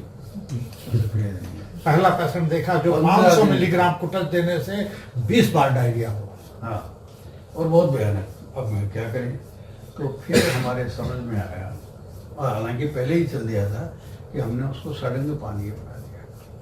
और सड़ंग पानी भी थोड़ा मॉडिफाई किया कि काल मेघ और परपटक और मुस्ता और नाग केसर और ये जन्म से हाँ ना, ये सब हमने उसको ज्वर का जो पटोला दिक्कत है वो लगभग रक्तपाचक जिसको आप बोलते हैं वो दिया। तो वो क्या है कि 2.5-3 लीटर पानी दिन भर में पीता है, तो हमने उसको पानी बना करके नहीं दिया, 2.5 पूरे 3 लीटर पानी को ही उससे संस्कारित करके दिन भर वही पानी पिए। और उसको जो हमारे जन्माष्टमी पर बनाते ना धनिया की पंजीरी, है ना, धनिया अजवाइन की पंजीरी जो है वो बना करके वो खाने के लिए दिया। और हमारे गुरु परंपरा में ये पंजीरी का प्रयोग होता है इस तरह के केसेज में। और जायफल को घिस करके श्रीखंड के साथ में हमने उसको दिया। और अमर सुंदरी, डॉक्टर साहब ने कहा कि अमर सुंदरी देनी चाहिए क्योंकि योसा पस्मा में काम करती है, इसके जल छोटा। अब पिछले 90 दिन हो गए, 31 मई को वो हमारे पास केस आया था। 15 दिन तक उसको कोई फायदा नहीं हुआ। अभी 90 डेज हो गए हैं। 45 दिन के बाद उसने केवल एक दवा क्लोरनाजेपाम जो है वो 0.5 mg लिया। उसके बाद में बाकी सब दवाइयाँ छूट गई। और अभी 90 दिन से मतलब और 45 दिन से वो क्लोरनाजेपाम भी नहीं ले रहा है और MD कर रहा है यहाँ पर अहमदाबाद। वो शायद पहला MD डॉक्टर होगा जो वैद्य के मेडिकल सर्टिफिकेट पे अपने मेडिकल कॉलेज से 1.5 महीने की छुट्टी पे था। एक बात और खास बात है, मेडिकल वाले ये एक्सेप्ट कर रहे हैं कि वैद्य जी से सर्टिफिकेट लेके हमको जाना है, क्योंकि वो तो सब जगह डॉक्टर खुद था जयपुर मेडिकल कॉलेज। वो भी चल रहा है अभी, वो सब पानी, सड़ंग पानी और अमर सुंदरी 2 ही चीज चल रही है। हाँ, बीच में हमने उसको थोड़े दिन के लिए नवरत्न 50 और बसंत मालती दिया था, लेकिन वो 20 दिन के लिए, उसके बाद में वो भी बंद कर दी। और अब वो बहुत ही सुखी और संपन्न सब समर्थ आदमी है। 10-12 घंटे वो मेडिकल का अपना पढ़ाई करता है, 2 घंटे जिम, स्विमिंग और बैडमिंटन खेलता है, और उसके बाद में अपना अध्ययन करता है और आराम से 8 घंटे की नींद लेता है क्या, और फर्स्ट क्लास खाना पीना। 4 किलो वेट बढ़ गया उसका क्या, सब कुछ ठीक है। लेकिन सूत्र क्या है? सूत्र ये है कि चिकित्सा विभ्रम, दुर्हित दोष, है ना, और मिथ्या संसर्जन। उसको कोई डाइट का बताया नहीं किसी ने कि डाइट भी इसमें जरूरी है ना, दवाइयाँ देते रहे हो, है ना। एक पॉड मैप करके ऑल इंडिया इंस्टीट्यूट की एक डाइटिशियन है, तो उसने बता दिया कि पॉड मैप का मतलब ग्लूटेन फ्री और मिल्क फ्री डाइट ले, है ना, वो एक पॉड मैप करके दे दिया। तो ठीक है, लेकिन बाकी चीजें कौन बताएगा? तो फिर दुर्हित दोष, वात पित्तोल्बण ज्वर, पुनरावर्तक ज्वर, और वो भी क्या है कि इतने वर्षों से जब चल रहा है तो उसके दीर्घता, श्वेतु, ग्लैंड जानते हैं ना, है ना, ये सारे लक्षण उसमें हैं। और केवल सड़ंग पानी से ठीक होने वाली चीज है, लेकिन निदान की विशेषता है। ये आयुर्वेद की विशेषता मेरी या बघेल साहब की नहीं है, ये आयुर्वेद की विशेषता है। इसमें मूल जहाँ चूक हुई उनसे, अब जाके all India institute of medical sciences वालों ने कहा, अब लगभग 1 महीने पहले जब उसका लास्ट स्लीप टेस्ट हो रहा था, कि this is ill managed fever. हाँ, जो अब उन्होंने 12 मान लिया साल हो गया कि ये वैद्य ने और सही हम लोगों ने पहचाना है। पहली डायग्नोसिस में जब बैठे हम लोग डिस्कस कर रहे थे, उस डिस्कशन के समय पहली बात ये आई कि ज्वर का चैप्टर खोलो। We have to start from the basics. ज्वर नहीं ठीक हुआ उसके बाद तो समस्त व्याधियां होती चली गई, और ज्वर उन्होंने उनके हिसाब से तो फीवर नहीं है तो ठीक हो गया। तो ये आईजीजी अब मॉडर्न में दिखने क्या है, जो डॉक्टर साहब कह रहे थे ना डायग्नोसिस में, कि एक बार आईजीजी आपने पकड़ लिया, आपके हिस्से में लग गया, तो आपने कहा हमारे आधुनिक वैज्ञानिक आयुर्वेद के ओज और ये मिला उला के आप औषधियां शुरू कर देते हैं। पर मूल व्याधि ये शुरू क्या हुआ? आरंभक दोष की चिकित्सा जब तक आप नहीं डिजाइन करेंगे, आरंभक रोग जब व्याधि संकर आता है ना, आपने कश्चित रोग से तो चापी अन्य, तो कहीं ठीक हो जाते हैं, मूल रोग ठीक हो गया, अगली व्याधियों को छोड़ गया। तो यहाँ ज्वर उतना प्रधान नहीं था, लगभग उसको 2-3 साल से ज्वर आया भी नहीं, कभी कभार बहुत रेयर आता। और वो जो इन्फ्लिक्सिकेब है ना, उसको आप पढ़ना कभी नेट पर, उसका एक उपद्रव है कि वो ज्वर की अनुभूति नहीं होने देता। ज्वर हो तो भी 104 डिग्री भी हो तो अनुभूति नहीं होने देता। वो इन्फ्लिक्सिकेब का ये एक उपद्रव है। तो मूलतः एक शब्द, एक डॉक्टर साहब जो कह रहे हैं चिकित्सा विभ्रम, ये बात बहुत अच्छी समझिए। बार बार सब लोग कहते हैं, कभी एक आप बीएम हेगड़े साहब को सुनते हो, अभी रिसेंट एक फिर से उनका एपीआर हुआ है, कहीं वो सभा में बोल रहे हैं, उसको मैंने उस दिन शेयर किया था। बड़ी बात अच्छी कही कि हार्ट अटैक हुआ और जिसको चिकित्सा नहीं मिली वो बड़ा धनवान है। क्यों? क्योंकि उसको कोलेटरल्स डेवलप हो गए। अगर वो मॉडर्न की चिकित्सा मिल गई, उन्होंने जो है दवाइयां दे दी, तो उसको कोलेटरल्स डेवलप नहीं। तो इसी प्रकार जितने भी लक्षण होते हैं शरीर में, ज्वर का मतलब है हमारे शरीर को कुछ अच्छा नहीं लग रहा है, हमारे शरीर में कुछ ऐसा चीज गई है जो शरीर को, और मॉडर्न के दृष्टि से देखिए ज्वर क्या है, एंटी इंफ्लामेटरी प्रोसेस है, उसको बढ़ाने का तरीका है। अभी आपने ज्वरन तुरंत दिया, क्रोसिन दिया, क्रोसिन देने से जो एंटी इंफ्लामेटरी प्रोसेस शरीर में शुरू होने वाली थी उसको आपने रोक दिया, यू हैव स्टॉप। तो जितने भी शोथ कहीं हुआ, वो शोथ इस बात का द्योतक है कि ये शोथ जो है यहाँ पे अभिघात हुआ, यहाँ पे कुछ भी प्रोसेस हो रही है जो शरीर आपको जता रहा है। तो आपको मूल प्रोसेस की चिकित्सा करनी है, ना कि एंटी इंफ्लामेटरी दे दीजिए, एनाल्जेसिक दे दीजिए, लक्षण खत्म हो जाए। एनाल्जेसिक आप जानते हैं कि एनाल्जेसिक क्या है, कि कहीं भी पेन हुआ तो पेन से जो है बहुत सारे तत्व रिलीज होते हैं जो है वासोडाइलेशन करते हैं। वासोडाइलेशन से जो मृत टिश्यू है उनको ट्रांसपोर्ट करने वाले जो सेल्स हैं वो बाहर जाके उनको जो है डेड सेल्स को ट्रांसपोर्ट करते हैं। पर जैसे ही आपने एनाल्जेसिक दे दिया प्रोसेस बंद हो गई, वो एब्सेस पक्का हो गया, अभी वहाँ बनेगा कुछ ना कुछ अभिघात। तो इस प्रकार से लाक्षणिक चिकित्सा का जो बहुत सारा हमारे फेसबुक है, मॉडर्नाइज्ड आयुर्वेदिक बेचारे ग्रेजुएट्स हैं, स्टूडेंट्स हैं, रोज का झगड़ा एक मचता रहता है। अभी फिर से किसी ने डाला था कि we don't have analgesic, we don't have antibiotic, we don't have anaesthetic. Anaesthetic एक अलग प्रक्रिया है, मैं उसको अलग निकाल के रखता हूँ। पर एनाल्जेसिक और एंटीबायोटिक की हमने सोच ही नहीं रखी। मूल चिकित्सा नहीं करेंगे तो एनाल्जेसिक एंटीबायोटिक दे के अगर आप व्याधि को जो है दबा देंगे, सप्रेस कर देंगे, तो व्याधि की संप्राप्ति नहीं होगी। अंत में व्याधि कब आएगा पेशेंट, जो ये डॉक्टर साहब पेशेंट बता रहे हैं। अंत में व्याधि दबाते जाइए, एक दिन कई सारे सिस्टम से एक साथ जो है हड़ताल पे बैठ जाएंगे कि अब हम नहीं काम करेंगे। तो जो होता है, आप मैनेजमेंट में देखिए ना कि एक फैक्ट्री चला रहे हैं, एक मरीज को कुछ तकलीफ है, किसी को थोड़ा सा महंगाई बढ़ गई, आपने नहीं बढ़ाया, तो एक दिन स्ट्राइक करके बैठ जाएंगे, पूरा फैक्ट्री बंद करके बैठ जाएंगे। तो that's what happens with the body. अब इसी के साथ डॉक्टर साहब ने का केस को भागना है, इसलिए मैं केस उनको भेजा था। पर वो केस में आपको आप लोगों का ओपिनियन चाहता हूँ। एक 40-45 साल का एक अपना ही वैद्य है, 44 साल की उम्र है, किसी कॉलेज में रीडर प्रोफेसर है। उसको नॉन अल्कोहलिक, नॉन डायबिटिक दोनों किडनी फेल हो गई। कारण क्या है स्पष्ट नहीं है किसी को कि why this renal failure occur. Now अब इस रिपोर्ट जो अभी आई है इससे थोड़ा सा स्पष्ट हो रहा है। उन्होंने डॉक्टर्स ने डिक्लेयर कर दिया उसका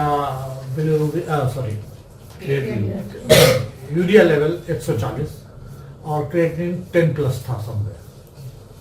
तो उन्होंने डिक्लेयर कर दिया कि आप दोनों किडनी या एक किडनी कम से कम मिल जाए तो चेंज करें। Then he started treatment. Nadiad में एक जगह है, अगर आप जानते हो तो नडियाद में किडनी हॉस्पिटल है और उनके साथ आयुर्वेदिक कॉलेज भी उसी ट्रस्ट का है। तो वहाँ पे एक आयुर्वेदिक क्लिनिक चलती है, डॉक्टर एस एन गुप्ता बैठते हैं। तो 1.5 महीने उसने डॉक्टर एस एन गुप्ता का ट्रीटमेंट लिया and then it was somewhere his 100 के करीब आ गया था उसका यूरिया और क्रिएटिनिन 7-8 में कहीं समवेयर था। ही टेलीफोन मी, वो सब मेरे स्टूडेंट हैं जामनगर के, मेरे परिचित हैं। तो ही टेलीफोन में कि सर आप विदेश बहुत जाते रहते हैं, तो चीन में हमने सुना है कि किडनी का ट्रीटमेंट बहुत अच्छा होता है, तो मुझे चीन जाना है, तो आप कुछ कांटेक्ट बताइए कि मैं चीन में जाके। तो मैंने कहा इंडिया में ले लो कि सर तो आप करिए। तो हम दोनों लोगों ने डिस्कस किया। ट्रीटमेंट अभी डॉक्टर साहब बताएंगे। तो हमने वो ट्रीटमेंट दिया और लगभग 3 महीने से हमारे पास है वो। तो पहली बार 1.5 महीने का ट्रीटमेंट लेने के बाद उसको क्या हुआ, पेशेंट ना इन्होंने देखा ना हम जानते हैं पेशेंट को, हमने बिना देखे रिपोर्ट्स के आधार पे हमने ट्रीटमेंट किया। लक्षण विहीन है पेशेंट यूजुअली। वही पूछना था कि लक्षण विहीन कैसे गया। पहली बार उसको डिसयूरिया हुआ, यूरिन में प्रॉब्लम हुई होगी तो यूरिन टेस्ट कराया, प्रोटीन यूरिया थी तो gone to the urologist and then process start. और बहुत सारे कोई लक्षण उसको नहीं थे, पेशेंट को वीकनेस थी। पर अभी मैंने 20 जुलाई को उस पेशेंट को देखा एयरपोर्ट पे। 21 जुलाई को मैं जामनगर गया था, वहाँ से लौट रहा तो अहमदाबाद एयरपोर्ट पे मैंने उसको बुलाया था। तो आई हैव सीन दैट रौच बहुत है, त्वक रौच उसमें सीवियर है। तो 1.5 महीने के ट्रीटमेंट के बाद वंडरफुली इट हैपेंड, उसका 70-80 पे आ गया जो है यूरिया। पर क्रिएटिनिन को ज़्यादा महत्व देते हैं, तो क्रिएटिनिन कम्स बिलो 6। अब फॉर्चुनेटली या अनफॉर्चुनेटली उनका पैरामीटर है कि अगर 7 से नीचे क्रिएटिनिन है तो they don't go for renal transplant, और उसका 6 से नीचे आ गया तो वो किडनी ट्रांसप्लांट के चंगुल से बच गया। रिसेंट अभी उसने लंबी चौड़ी रिपोर्ट कराई है, भेजी है मैंने परसों डॉक्टर साहब को, इसीलिए फॉरवर्ड किया था। It is 5.1 creatinine, urea is 60 से भी नीचे है। I think it is within normal limits urea आ गया 48 है। हाँ, यूरिया नॉर्मल लिमिट में आ गया है, पर creatinine is still 5.1। But now what appears we have to see and discuss. जो मॉडर्न रिपोर्ट है उसका IgG जो बहुत बढ़ा हुआ है, इज IgG इज 350 और पैराथायराइड हार्मोन वो बढ़ा हुआ है, कैल्शियम लोअर है, फॉस्फेट हायर है। बस ये एरिया है। अब इतने से आपको डायग्नोसिस निकालना है। देखिए आयुर्वेदिक डायग्नोसिस में आपको जो डॉक्टर साहब कहते हैं, सबसे बड़ी बात जो है ये ध्यान रखिए कि एक 17वां चैप्टर जो है सूत्र स्थान का, चरक का, उस चैप्टर को कई बार पढ़िए। और गुरुजी आते हैं तो कभी उनको गुरुजी को कहिए कि त्रिसूत्री या त्रिसूत्री और त्रिसिद्धि 3 अध्याय हैं, त्रिवर्णीय 3 अध्याय हैं, तीनों को साथ में पढ़िए।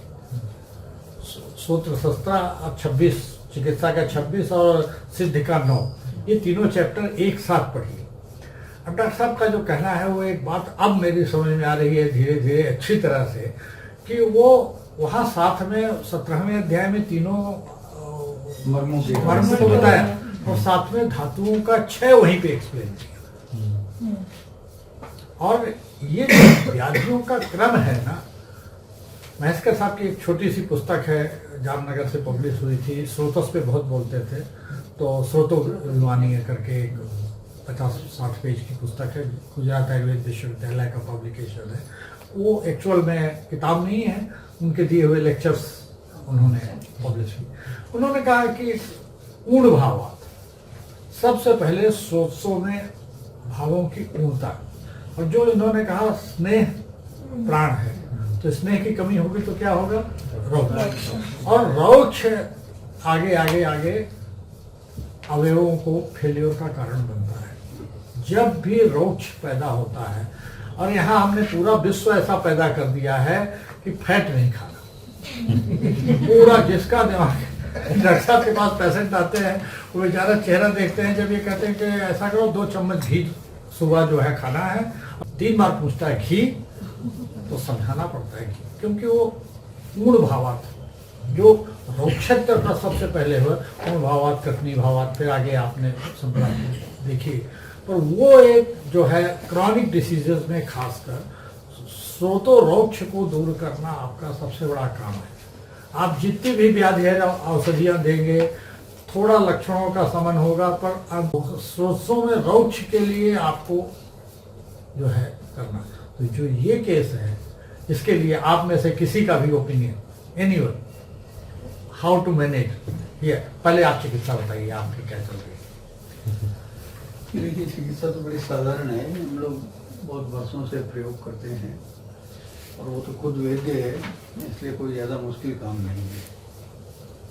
कि तृणपंचमूल जो है वो बात है, लेकिन उस तृणपंचमूल के साथ में अगर कुछ मूत्र विरेचनीय में से कुछ मिला दिया जाए तो वो ज़्यादा अच्छी चीज़ है। और खास तौर से बोलते कुछ नील कमल, रक्त कमल, जो भी कुछ मिल जाए वो उसमें मिलाना चाहिए, है ना। और पलाश के फूल जो है वो भी उसमें मिलाना चाहिए। तो उसके साथ में मूलक्षार या पलाक्षार जो है वो उसके साथ में देना चाहिए। यवक्षार से ज़्यादा उपयोगी जो है वो पलाक्षार या मूलक्षार है। तो मूलक्षार के साथ में इस तरह का प्रयोग जो है, उससे कम से कम जो एलिमिनेशन अपान का क्षेत्र है, उस अपान में जो द्रव के संगति की दृष्टि है, जो मूत्र है उसकी एक निश्चित रूप से एक विशेष संगति है, कंसिस्टेंसी है, द्रवता है। अगर वो मूत्र आविल हो जाए क्रिएटिनिन के कारण से या यूरिया के कारण से, तो वह जो अवयव है वो उसको पृथक नहीं कर सकता, है ना। पृथक नहीं कर सकता तो वो क्या है कि रक्त में चला जाएगा, मूत्र में आ जाएगा, ये सब दिक्कतें हो जाती है, हाइपोप्रोटीनीमिया हो जाता है। तो ये जो परिस्थिति है, इसमें उसकी द्रव की संगति को एक बार पूरा कीजिए। आप किडनी को एक्टिवेट नहीं कर रहे हैं, आप किडनी का जो द्रव है उसकी संगति को ठीक कर रहे हैं, उसकी कंसिस्टेंसी को ठीक कर रहे हैं। उसके बाद में आपको मौका मिलेगा कि किडनी का भी उपचार करेंगे, ठीक है ना। तो किडनी के उपचार के लिए देखिए, हम बहुत सारा उपाय, अभी ये जो क्रिएटिन कम आया है, यूरिया कम आया है, इसका एक कारण तो स्पष्ट है कि मूत्र की संगति ठीक हो गई है, उसकी काफ़ी कुछ ठीक हो गई है। लेकिन अभी भी किडनी का पूरा काम नहीं हो रहा है, और इसके लिए हमें क्या करना पड़ेगा कि देखिए, इसके लिए आपको गुल्मवत चिकित्सा करनी चाहिए। सुकुमार कुमार घृत या इस तरह की कोई घृत चिकित्सा जो है वो जरूर करनी चाहिए, है ना। तो ये क्या है कि एक तरह से मैं जहाँ तक समझता हूँ कि ये क्या है कि आपको गुल्म मानना चाहिए, मूत्र गुल्म मानना चाहिए। और रक्तम ही विमलताम याति तच्च नास्ति न चास्ति। रक्त का अगर केमिस्ट्री गड़बड़ हो गई है तो अनेक प्रकार की व्याधियां होंगी। क्यों कि युनक्ति प्राणिनाम प्राण सोनितम युनवर्तते। प्राण का एक अधिष्ठान तो रस स्नेह है, ठीक है, लेकिन प्राण का संवहन, जो एनर्जी डिलीवरिंग सिस्टम है वो ब्लड है। एनर्जी का जो डिलीवरी करता है वो ब्लड है। युनक्ति प्राणिनाम प्राण सोनितम युनवर्तते, इसलिए अविधि सोनिति अध्याय लिखा हुआ है। और अविधि सोनिति अध्याय में ये बड़े स्पष्ट से कारण है, लेकिन इनसे होता है। तो इसलिए रक्त को शुद्ध कीजिए, मंजिष्ठा का प्रयोग कीजिए, है ना, और सुकुमार कुमार गुल्म की चिकित्सा की, उसमें पेठा है ना। पेठा हाँ, और ये जो अपना औदुम्बर पेठा जिसको बोलते हैं ना, आप क्या बोलते हैं, कुष्मांड, उस कुष्मांड के स्वरस के साथ में या कदली के पुष्पाक स्वरस के साथ में किसी भी क्षार का प्रयोग करेंगे तो उसका ये रक्त की दृष्टि, अम्ल की दृष्टि, ये सब समाप्त होगी। अम्लता का अधिक होना, है ना, ये बहुत बड़ा कारण है रक्त की दृष्टि का। रक्तम की व्यम्लता में आती तत्व नास्तिकता से, रक्त में अगर व्यम्लता हो गई है तो फिर क्या है कि बहुत सारी बीमारियां होंगी। ये गुल्म रोग अध्याय में कहा गया। तो यही सब चीज सही है ना। उसके लिए अब क्षार नहीं है आपके पास में तो बड़ी इलायची जो एला होती है ना, उसको जला करके उसका क्षार बना लीजिए, तो वो क्षार प्रयोग कीजिए, है ना। और बाकी कमलनाल का क्षार बना लीजिए, बहुत सारे क्षार हैं आपके पास में। तो ये एक प्रक्रिया है, ठीक है। तो इस पेशेंट में जैसे आपने देखा ना, तो एक सबसे बड़ी दिक्कत ये है कि मूल चिकित्सा कहाँ करनी थी, क्लेब। अब क्लेब दो जगह से निकलता है, स्वेद और मूत्र, और दोनों के टुकड़े अलग है। जो स्वेद से निकलेगा वो मूत्र से नहीं निकलेगा। ये कंफ्यूजन लोगों में बना रहता है कि साहब डायबिटिक दे दिया। हाँ बोलिए। और डायबिटिक दे के आप निकालने वाली थोड़ी, आप वो जो त्वक वाला क्लेद है वो वहां से नहीं निकलेगा। डायबिटीज की चिकित्सा करते हैं, स्थौल्य की चिकित्सा करते हैं तो स्वेद आने, व्यायाम नहीं करवाना है आपको, स्वेद लाना है। व्यायाम तो करता है, वो जाता है अच्छे से जिम में, वहाँ एसी चल रहा है और वो 1.5 घंटे करता है तो उसको व्यायाम व्यापक होगा, उसको व्यायाम का व्यापक होगा, उससे फायदा नहीं होने वाला है। आपको सीधी सी बात कही कि बलार्ध कैसे पता चलना है कि स्वेद आ गया कि नहीं। ये सिंपल से आयुर्वेद में हर चीज के छोटे छोटे से पैरामीटर दिए हुए हैं और उसी पैरामीटर में नापिए। अब ये जो आज के युग में हो रहा ना प्रॉब्लम, वो प्रॉब्लम तो अभी डायबिटीज से हम निपटे नहीं, और डायबिटीज जितनी मात्रा में बढ़ेगा, रीनल फेल्योर के पेशेंट उतनी ज्यादा मात्रा में आ रहे हैं। और आपको बड़ी अच्छी व्यवस्था है आपके पास, सिंपलेस्ट उसकी किडनी प्रोटेक्ट करे। जो भी डायबिटीज जो भी आप ट्रीट करते हो, आप सब अच्छे चिकित्सक हैं, बहुत सारी रस औषध से लेके और जो भी, पर हमारा एक सिंपल सा फार्मूला है। डॉक्टर साहब को भी मैं हमेशा कहता हूँ कि 1 चम्मच सुबह रसायन चूर्ण देने का, शाम को 1 चम्मच ट्रिफला चूर्ण देने का। बाकी चिकित्सा आप करिए, मुझे नहीं मालूम है, बट यू विल प्रोटेक्ट। आपसे बढ़िया गुरुची और अमलकी से बढ़िया रसायन आपके पास कुछ भी नहीं है। बुक्चुर उसमें ऑर्गन स्पेसिफिक हो जाए, कुछ भी हो जाए, तो ये रसायन चूर्ण जो बागभट ने जनरेट किया ना, इससे बढ़िया रसायन चूर्ण नहीं है। उसको प्रोटेक्ट करिए। डायबिटीज की मूल चिकित्सा भी ये करेगी, सब कुछ करेगी, पर उसको अग्रिम व्याधियां नहीं हो उसके लिए, क्योंकि फिर मधुमेह जो है कहाँ 17वें अध्याय, और कोई भी 3 में से कोई भी ऑर्गन जाएगा, या तो किडनी जाएगी, या हार्ट जाएगा, या ब्रेन जाएगा। ये याद रखिएगा। 17वें अध्याय में संप्राप्ति क्यों कही उन्होंने? रोगी साथ में इसीलिए बताए हैं। देखिए आप, मधुमेह भी है और मूत्र रोग भी है, हृदरोग भी है ना। और फिर धातु क्षय, मतलब धातु और अवयव, इन दोनों में कोई अंतर नहीं है। धातु ही अवयव है, जो स्थायी रूप से बना हुआ धातु है वही अवयव है। और यदि उसको कोई ऑर्गेनिक डैमेज हो रहा है तो उसका कारण धातु क्षय ही है ना। घटते सहते शब्दम लोचे द्रवति सूलिते हृदयम तामिते। अगर रसक्षय हो रहा है तो हृदय को आप बचा ही नहीं सकते, है ना, क्योंकि हृदय का सारा एफर्ट, सारे जीवन ही उसी पर निर्भर करता है कि रस के सामने पर निर्भर करता है ना। त्वचा का अगर नाश हो रहा है तो रक्त का नाश हो गए तो त्वचा का नाश होगा ही, है ना।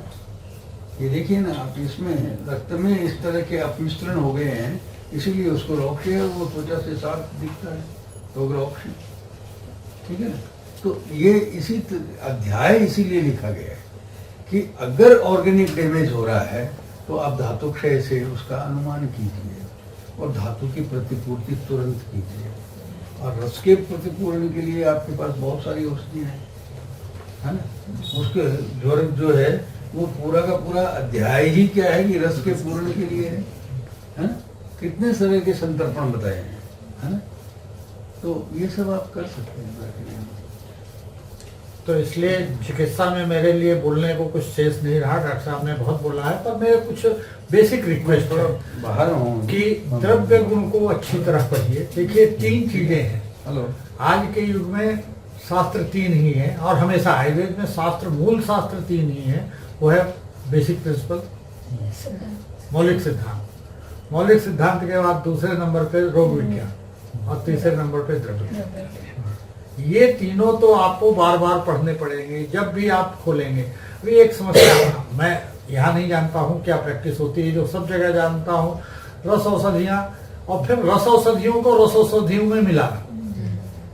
हर रस औषधि एक व्यक्ति, एक पर्टिकुलर फेज के लिए, पर्टिकुलर चिकित्सा के लिए संपूर्ण योग है।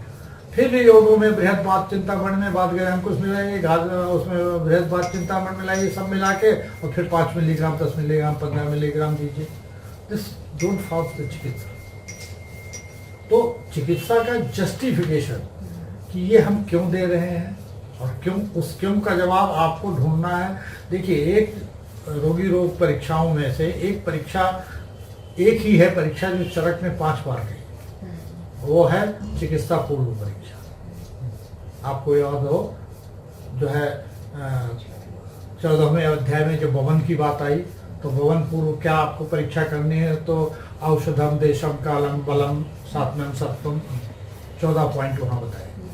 फिर विमान अध्याय जो है 2 में उन्होंने कहा कि आम का पाचन हो गया है तो आप पंचकर्म कर सकते हैं, पर परीक्षा ये फिर से गिनाई वहाँ कि ये परीक्षा करनी है।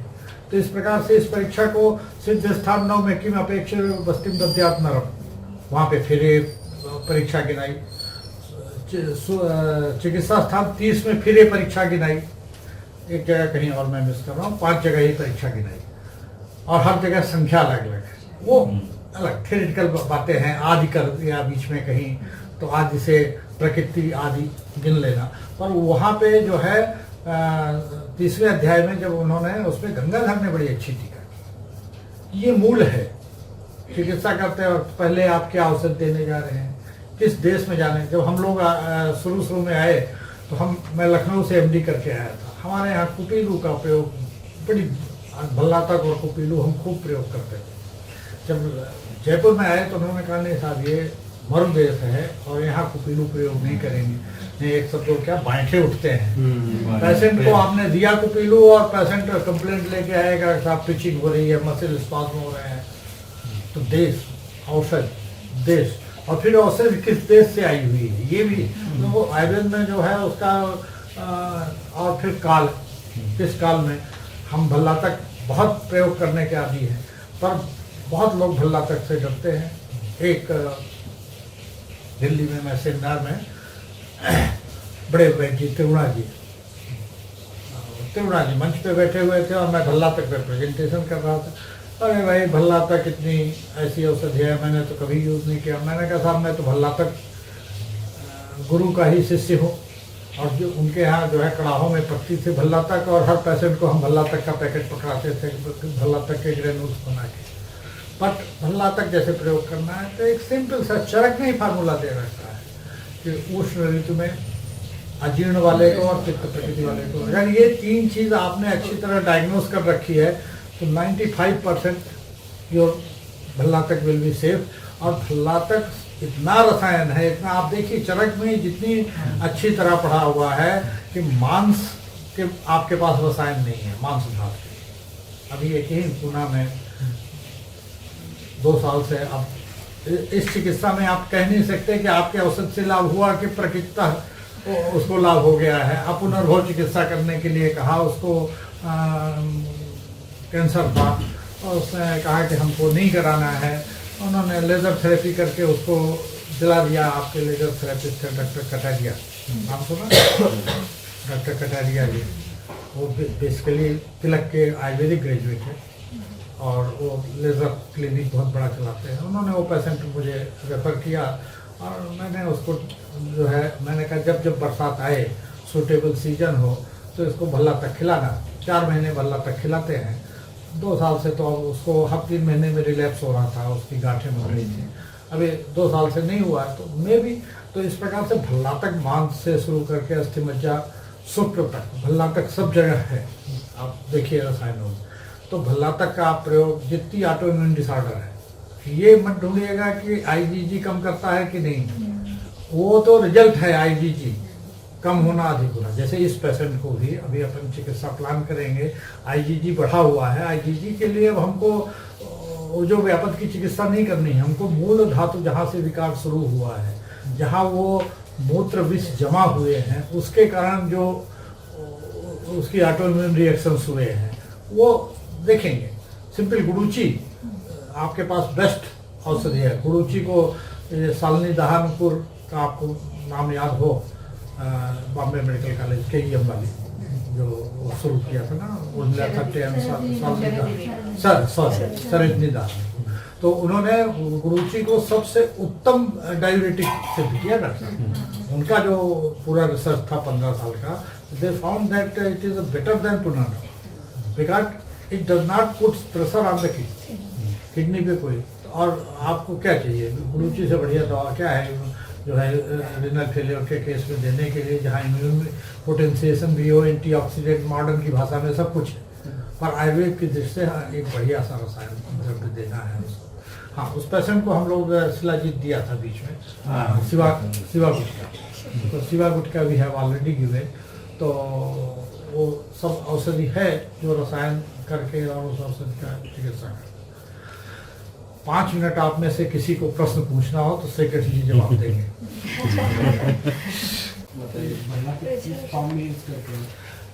सेफेस्ट बनाने के लिए आपको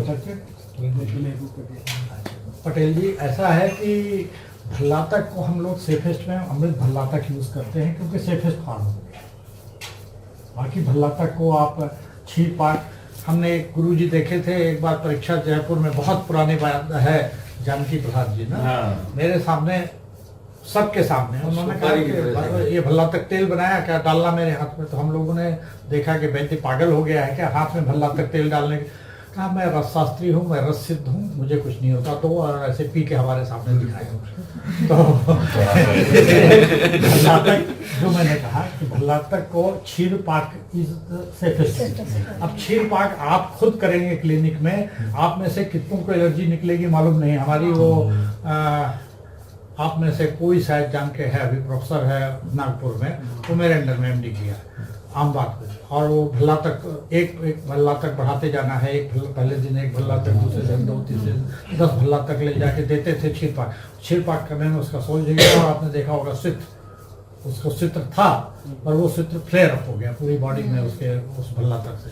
तो इसलिए भल्ला तक दूल्हा उसको सिद्ध करना, तो बना बनाया मार्केट प्रिपरेशन जो अमृत भल्ला तक आता है, दैट इज द सेफेस्ट। अमृत भल्ला तक मतलब थोड़ी बहुत हमारी विकार भी हुई कि हमने पित्त प्रकृति वाले को भी दे दिया तो टॉलरेट होता। तो इसलिए ये बात हमने कई सारे हमारे अंडर में 10 थीस से भल्ला तक पे हो गए। और पहली थीसिस थी आपके ही स्टूडेंट मनोज नेसरी, जो आजकल एडवाइजर गवर्नमेंट ऑफ इंडिया है, वो मेरे अंडर में पहली थीस थी भल्ला तक पे, और तब अमृत भल्ला तक। उसके बाद इतनी थीसों करने के बाद वी फाउंड कि सेफेस्ट, क्लिनिकल में सेफ भी रहना है, क्योंकि क्लिनिक में एक चीज का अगर एक व्यापक हुआ ना तो बड़ा डेंजरस होता है। व्यापक संभालना बहुत बड़ी प्रैक्टिस हो गई है तब तो आप दबा लेते हैं, पर छोटी प्रैक्टिस में शुरू में व्यापक हो गया तो आपको जो है झेलना मुश्किल पड़ता है।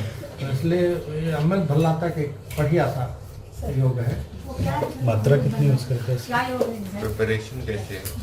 खीर में पकाया हुआ है, तो पाक बीज से है, तो उसमें त्रिजात पड़े हुए हैं, मैं जहाँ तक समझता हूँ, और कुछ नहीं। जैसा ही है, हाँ? आंवले है जैसा ही है। चटनी, हाँ आंवले। ग्रेन्यूल्स आजकल मार्केट में सब ग्रेन्यूल्स का फैशन है, और सब उसका शर्करा खूब सारी मिला दीजिए। अमृत भल्ला तक का आंवले, साउथ वाले सबका आंवले फॉर्म में आता है, नॉर्थ वाले सब ग्रेन्यूल फॉर्म में बनाते हैं। दोनों फॉर्म में आता है, और ग्रेनुल फॉर्म में है तो 2 चम्मच, आंवले फॉर्म में है तो 1 चम्मच, क्योंकि आंवले में उन्होंने शर्करा कम डाली हुई है।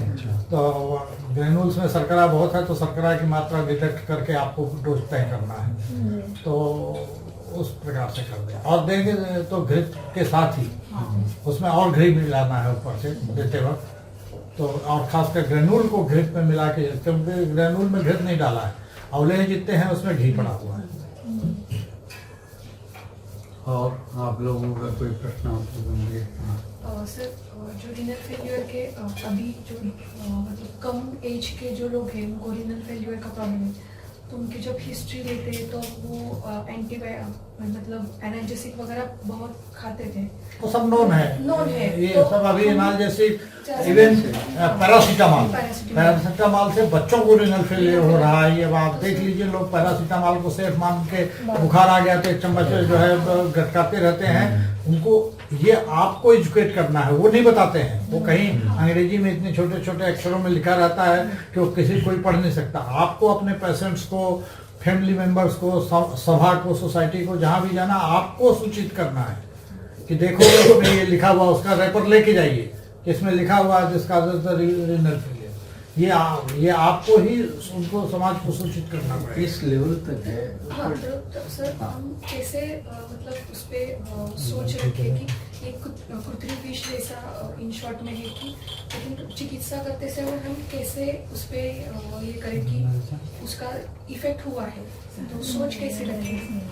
इफेक्ट हुआ है ये तो निश्चित है कि इफेक्ट हो गया। अब इफेक्ट का असेसमेंट करना है कि कितना हुआ। समझे ना?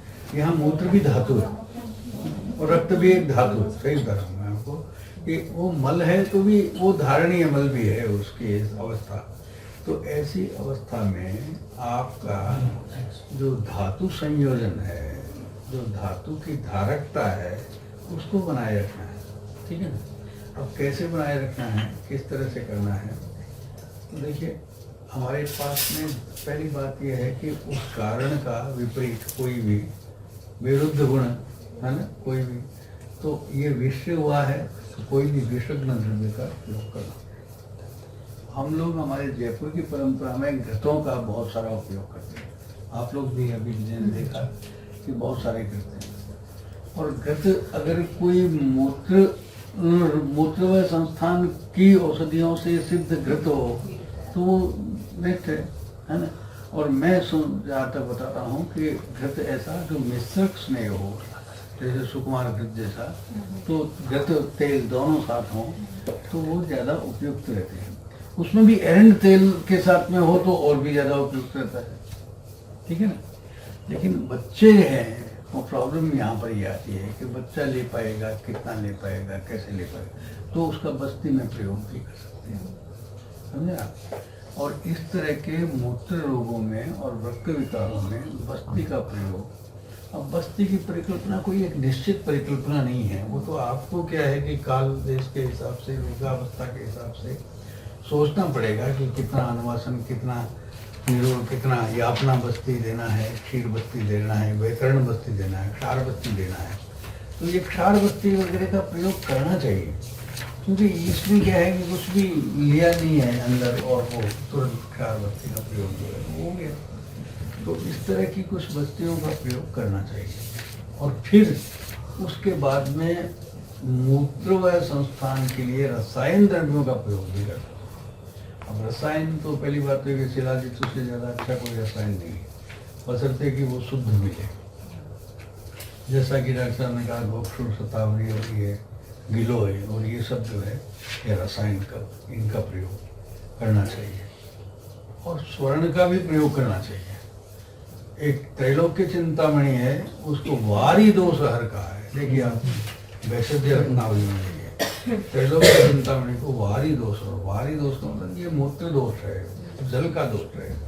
इसलिए अब ये समय आ गया है कि हमें अपने आप को कॉम्पिटिटिव बनाना पड़ेगा, और कॉम्पिटिटिव बनाना पड़ेगा तो समग्र जो हमारे उपाय हैं उनसे करना पड़ेगा। तो त्रैलोक्य चिंतामणि का प्रयोग करना चाहिए। एक बृहद पूर्णचंद्र रस है, मकर ध्वज का आगे रहा, ये हमने कम से कम 3 पेशेंट के प्रयोग किया। अब ये है कि ये चूँकि मर्म की व्याधि है, लंबे समय चलती है, और लंबे समय तो कॉस्टली बहुत पड़ता है पेशेंट को बड़ी, पर बहुत ज़्यादा देने की ज़रूरत नहीं है। 5 मिलीग्राम पर डे भी अगर आप देंगे ना पूर्णचंद्र रस, दैट्स इस तरह की प्रयोग कर सकते हैं। एक यहाँ थे मुंडल आंध्रा में हाँ शशिकांत वैद्य जी, वो रस वैद्य थे और भयंकर रस शास्त्र का प्रयोग करते थे और यूरिनरी ट्रैक्ट के पेशेंट रिनल फेलियर, बस वो शतावरी का स्वरस पिलाते हैं, क्योंकि पेशेंट हमारे पास बाकी दवाइयाँ तो उनकी अपनी कोडेड हैं, वो मिक्स करके पूरी दवाइयाँ देते हैं, और शतावरी वो खुद देते थे, पर वो गीले कपड़े में लपेट के पेशेंट ला के और घर में रखा था, तो शतावरी भी आइडेंटिफाइड। तो शतावरी का तो जैसे हमने पेठा दिया, पेठा की जगह आप शतावरी रिप्लेस कर सकते हैं, इस ग्रीन यहाँ अवेलेबल होगी तो आप शतावरी जो है वेक्टर में दीजिए, तो ग्रीन में दीजिए।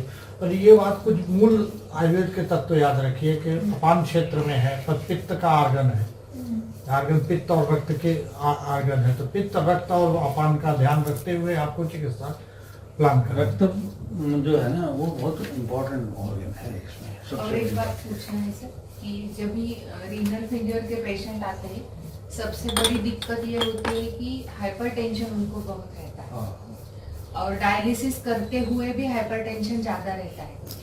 दूसरी बात ये, जो ज्ञापक पेशेंट रहते हैं वो बोलते हैं कि हाइपरटेंशन से और भी किडनी फेलियर होता है, तो उनको हम कैसे समझाएं? अगर हम दोष दुष्य की जगह से भी गए तो भी ऐसे पेशेंट को कैसे समझाएं और कुछ और क्या करें अलग से? देखिए ये जो हाइपरटेंशन जिसके आप पोर्टल हाइपरटेंशन है, हाँ। ये वास्तव में अविधि शोणिति अध्याय के हाँ। हिसाब से ही समझना चाहिए, और ये वास्तव में अशुद्ध रक्त है जो सर्कुलेशन में बाधा पहुंचा रही है। तो इसको जितने अविधि शोणिति या हेपेटोटॉक्सिक जितने ड्रग्स हैं उनको दूर करना चाहिए। हमारे हिसाब से यकृत उत्तेजक जो है वो औषधियाँ जरूर देनी चाहिए। विषग्न का कार्य जो है वो यकृत का है ना, और यकृत उत्तेजक जो औषधियाँ हैं कुटकी देनी चाहिए, है ना, पुनर्नवा देना चाहिए, कालमेघ और भूमि अमल सरपुंखा, ये सब औषधियाँ जो है ये यकृत उत्तेजक हैं और ये विषग्न हैं, और इन सब से निश्चित रूप से वो पोर्टल हाइपरटेंशन भी ठीक होता है ना, लेकिन उनका पानीय मात्रा में प्रयोग करना पड़ेगा, समझे? तो सुरंग पानी मैंने बताया ना, इस तरह का आपकी अपनी अनेक कल्पनाएं होनी चाहिए पानी में, है ना, कि उसको कौन सा पानी, तो अगर वो पानी देंगे तो वो ब्लड की कंसिस्टेंसी को मेंटेन करेगा, उसके सोडियम पोटेशियम लेवल को मेंटेन करेगा, उसका कैल्शियम मेंटेन करेगा, उसका जो मिनरल्स और सीरोलॉजिकल इंग्रेडिएंट्स है उनको मेंटेन करेगा। तो इसलिए वो पानी के रूप में दीजिए। हमारे रोगियों में तो अधिकांश हम पानी साथ में लेते हैं, उसमें आपके पास में बहुत सुविधा है कि उसमें थोड़ा सा 2 ग्राम 3 ग्राम जो है वो कालमेघ, भूमि आंवला या पुनर्नवा और गोक्षोर और ये सब पानी दे दीजिए, मंजिष्ठा, ये सब मिला करके पानी बना दीजिए और उसका प्रयोग कीजिए, है ना। तो उससे क्या है कि ये सब किडनी वगैरह के, लेकिन कुछ केसेस ऐसे होते हैं जिसमें पानी निकालने की क्षमता नहीं है, तो वो दिन भर में आधा लीटर पानी ही पी सकते हैं, तो उसको क्या है कि फिर आपको यवागु देना पड़ेगा, समझे ना। उसको पानी नहीं दे सकते क्योंकि पेशेंट पानी निकाल ही नहीं पा रहा है, किडनी इतना खराब हो गया है कि वो आधा लीटर पानी भी बड़ी मुश्किल से नहीं निकाला है, तो उसको यवागु दीजिए और साथ में निसोथ या कुटकी दीजिए, थोड़ा सा जल जो है अधिक मात्रा में धीरे धीरे पानी की मन मात्रा से भी बढ़े। पाक होके निकलता मूत्र है। विरेचन या मल विरेचन से मूत्र विरेचन हो नहीं सकता है, क्योंकि किडनी कंप्लीट फेल्योर कर दिया है, वहाँ रिजेनरेशन की शक्यता नहीं है, तो उसको मल विरेचन करिए तो पानी थोड़ा सा ज्यादा मात्रा में वहाँ से निकलता रहेगा, शोथ कम रहेगा उसका। स्वेद जो है ना, स्वेद वो भी एक दूसरा उपाय है जल के शोधन के लिए, है ना। तो स्वेदल द्रव्य जितने भी हैं उनका प्रयोग करना चाहिए। स्वेदल द्रव्य का मतलब ये है कि जितने ये पंखा, एसी, ये सब जो है ये क्या नाम से उसका प्रयोग बिल्कुल बंद कर देना चाहिए, और कम से कम उसको 15-20 मिनट से लेकर के पौन घंटे की ब्रिस्क वॉक करवाइए आप उसको, और आकर के बैठे नहीं, ठंडा पानी नहीं पिए, आकर के क्या है कि वो ठंडे से जल हो रही है, ठीक है ना, और वो भी उष्ण ले। अगर स्वेदन होता है तो ये मूत्र मार्ग का एक और विकल्प है उस विषयों को निकालने का, इसलिए स्वेदन जो है वो साथ में श्वेत का भी यूज कर सकते स्वेदन तो गुरु परावरण, गुरु प्रावरणम जो है, पेशेंट को थोड़ा कहिए कि कंबल उठ के ले। तो हमने बहुत सारे रोग तो पैदा हो गए हैं, बेसी के सबके कारण से ये सब हो रहा है। वो क्या है, स्वेदावरोध के कारण। स्वेदावरोध हो रहा है। सर मूत्र स्रोतस में बस्ती को ज्यादा महत्व है, हाँ। वृक्क का उल्लेख भी नहीं है। व्याधि भी देखे हम वृक्क के तो वृक्क विद्रह ही है, अन्य कोई नहीं है। तो हम जब भी सोचे किडनी फेलर के बारे में तो मूत्र का और बस्ती का कैसा विचार रहना चाहिए चिकित्सा द्रव्य सिलेक्शन के टाइम? वास्तव में वृक्क जो है वो तो एक तरह की मशीन है, जी लेकिन कुल मिलाकर के जो धारण है वो बस्ती से ही होता है। जी। और बस्ती को हम माने तो वो वृक्क सहित बस्ती है, हाँ? वृक्क और मूत्र वाहिनियों सहित बस्ती है, उसको बस्ती हमने कहा है। लेकिन सबसे बड़ी बात यह है कि आजकल के ये जो आप ये बता रही थी ना कि बच्चों में एटॉनिक ब्लैडर हो गया, बच्चे जो है वो यूरिन का प्रेशर खत्म हो गया, उसको दबा करके यूरिन लाना होता है, उनका बस्ती की जो ब्लैडर टोन है वो खत्म हो गई। और इन सब के कारण क्या है कि बहुत सारे बच्चे जो हैं वो इतना बड़ा पेट और इस तरह के क्या नाम से आहार लेकर के आते हैं, तो उससे मसल टोन, पूरी जनरल मसल टोन ही खत्म होती है, समझे ना। लेकिन इन सब के बावजूद भी आपको इसका प्रश्न ये था कि बस्ती को कैसे, तो बस्ती उत्तेजक भी दवाइयाँ हैं हमारे पास में। बस्ती उत्तेजक का मतलब क्या है कि जितने तरह के क्षार औषध हैं, है ना, ये बस्ती उत्तेजक है। उसमें वृक्षशूलांतक वटी करके हम लोग बनाते हैं, आप लोग भी बनाते होंगे। उसमें जो नरसार है, वैसे तो बहुत मोटे मात्रा में तो नरसार जो है शुद्ध नौशाद उसका प्रयोग करते हैं, लेकिन हिंगू और कुछ नरसार का योग है वो। और उसका दूसरा है ये जो अपने कुमारी घन सत्व है ना, कुमारी घन सत्व, हिंगू और नरसार, ये मेन है उसमें।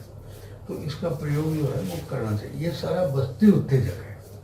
और आप देखिए कि 2 गोली में आपको तुरंत जो है वो पोस्ट वॉइड जो है वो अगर 400-500 ml लेता है तो वो पोस्ट वॉइड 0 हो जाएगा, केवल 2 गोली से ही बहुत जल्दी होता है उससे, क्योंकि वो अच्छी मात्रा में क्षार है और अच्छी मात्रा, ये जो अमोनिया है वो नरसार क्या होता है, अमोनिया। और वास्तव में अमोनिया ही अपान, मॉडर्न वाले कहते हैं, हम नहीं, मैं तो इसको नहीं मानता हूँ, लेकिन मॉडर्न वाले कहते हैं कि वो अमोनिया जो है वो अपान का कार्य करता है।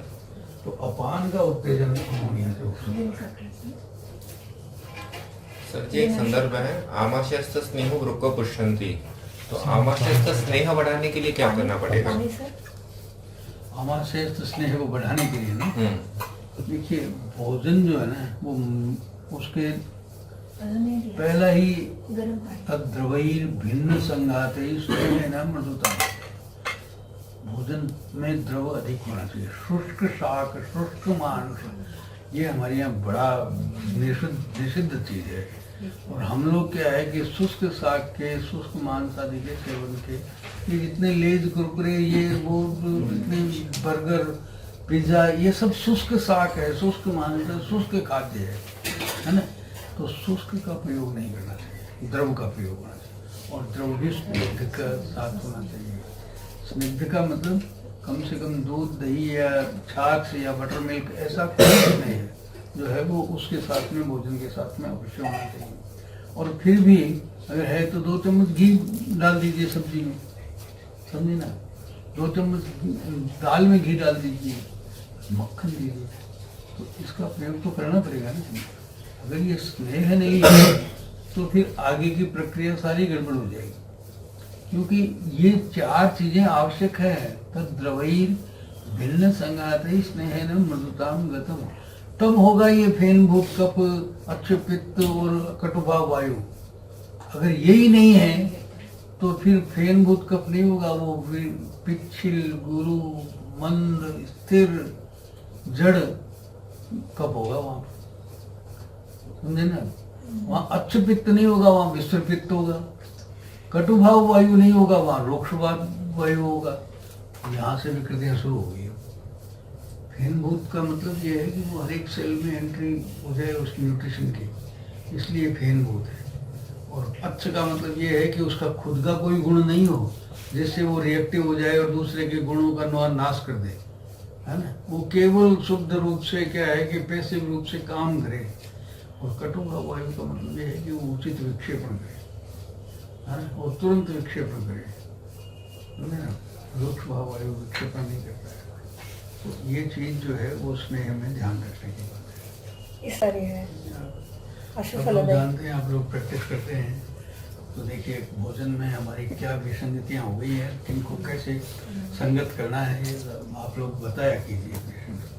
और आधी चिकित्सा हो जाएगी इससे, और श्रेय हमें मिलेगा, है ना। और नहीं करेगा तो हम उसको कह तो सकते हैं तुमने ये नहीं किया इसलिए नहीं हुआ। निदान परिवर्जन तो 33% चिकित्सा तो है ही। निदान परिवर्जन नहीं किया उसको बोल दो कि 33 तो तुमने गड़बड़ कर दिया, अब 66 बचाया भैया। मेरा काम तो 66 नहीं करना।